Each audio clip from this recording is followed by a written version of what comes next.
दिल्ली में विधानसभा चुनाव के प्रचार के लिए अब गिनती के 10 दिन भी बाकी नहीं रह गए हैं और कांग्रेस को छोड़कर आम आदमी पार्टी और बीजेपी का प्रचार चरम पर है और दोनों के बीच पोस्टर वॉर तो ऐसा जैसे कि ये सियासत नहीं किसी फिल्म का पोस्टर हो।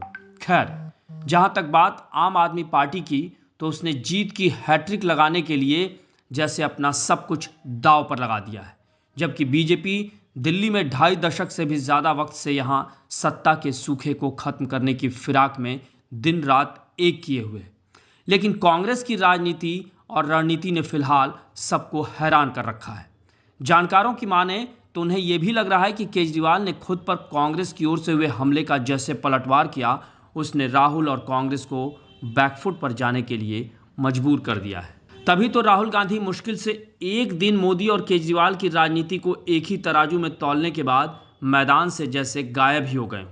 हालांकि बताया जा रहा है कि राहुल गांधी बीमार हैं और होंगे भी, क्योंकि बीते दिनों दिल्ली में कड़ाके की ठंड में भी वो जिस तरह सिर्फ हाफ टी शर्ट में घूमते नजर आ रहे थे तो उनके बीमार होने की आशंका तो पहले से ही थी।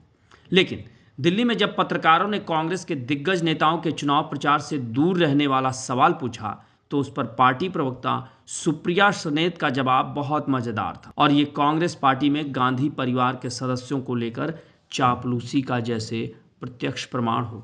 तो सुन लीजिए सुप्रिया सुनेत क्या कह रही हैं। प्रियंका जी कोई छोटी सी नेता नहीं है।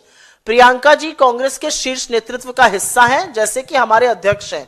और जब चुनाव अभी तूल पकड़ेगा, जब चुनाव मोमेंटम पकड़ेगा, जरूर उनकी सभाएं की रैली लगाई जाएगी। मुझे ऐसा लगता है कि आप गन पाउडर देखकर खर्चा करते हैं। आप छोटी सभाओं में अपने दूसरे स्टार प्रचारकों को बेचते हैं, आप दूसरे फोकस ग्रुप्स में किसी और को भेजते हैं, आप प्रियंका जी, अध्यक्ष जी या राहुल जी का इस्तेमाल बड़ी रैलीज में करते हैं। तो सुना आपने, दिल्ली में चुनाव प्रचार को लेकर आम आदमी पार्टी और बीजेपी में एक दूसरे को पछाड़ने की होड़ लगी है और कांग्रेस इसी उधेड़बुन में पिछड़ती जा रही है कि राहुल अगर बीमार हैं तो उनकी गैरहाजिरी में कौन सा राष्ट्रीय और बड़ा नेता इसकी कमान संभालेगा।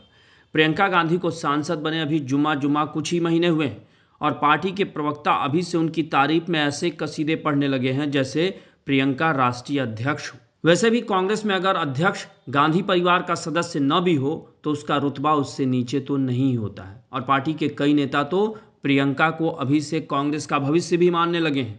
तो सुप्रिया सुनेत ने शायद कुछ गलत नहीं कहा। वैसे आपको बता दें कि खबर है कि राहुल गांधी की गैरहाजिरी में प्रियंका गांधी 26 जनवरी से दिल्ली में चुनाव प्रचार की कमान संभालने जा रही हैं। यानी यहाँ सवाल फिर वही कि दिल्ली में जब कांग्रेस को अकेले ही चुनाव लड़ना था और उसके पास प्रचार के लिए पर्याप्त समय भी था तो फिर शुरुआती हवा बनाकर आखिर में क्यों हवा हवाई हो गई। जबकि हरियाणा हो या महाराष्ट्र, कांग्रेस आखिर में चुनाव प्रचार में उतरने का खामियाजा भुगत चुकी है और हरियाणा में तो जीती हुई बाजी भी हार गई। लेकिन लगता है कि वो इससे कोई सबक नहीं लेना चाहती। दरअसल लगता यह है कि राहुल गांधी और कांग्रेस के लिए एक मुश्किल ये भी है कि दिल्ली चुनाव को लेकर केजरीवाल ने जिस तरह कांग्रेस के खिलाफ मोर्चा खोला, उससे राहुल के लिए शायद दिल्ली से ज़्यादा देश की राजनीति अहम दिख रही हो। क्योंकि शुरुआत में कांग्रेस ने जिस तरह बीजेपी से ज़्यादा केजरीवाल और आम आदमी पार्टी को निशाना बनाया, उससे तो यही लगा कि इस बार कांग्रेस केजरीवाल के लिए मुसीबत बनेगी और मुकाबला त्रिकोणीय होगा। लेकिन चुनाव की तारीखों के ऐलान के बाद कांग्रेस का ऐलान जंग मानो 2 कदम आगे बढ़ता है तो दूसरे ही पल वो 4 कदम पीछे खिंच जाता है।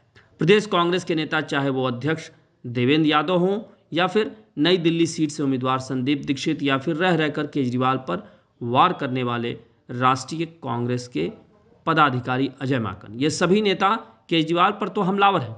लेकिन बीते 10 दिनों से राहुल गांधी की चुप्पी के पीछे जैसे केजरीवाल फैक्टर हो, यानी अंदर खाने कुछ तो है जो बाहर दिख या दिखाया नहीं जा रहा है। आपको हमारी ये रिपोर्ट कैसी लगी उसे कमेंट बॉक्स में ज़रूर बताएं और अन्य खबरों से अपडेट रहने के लिए बने रहें हमारे साथ, क्योंकि हम हैं बुलंद भारत टीवी।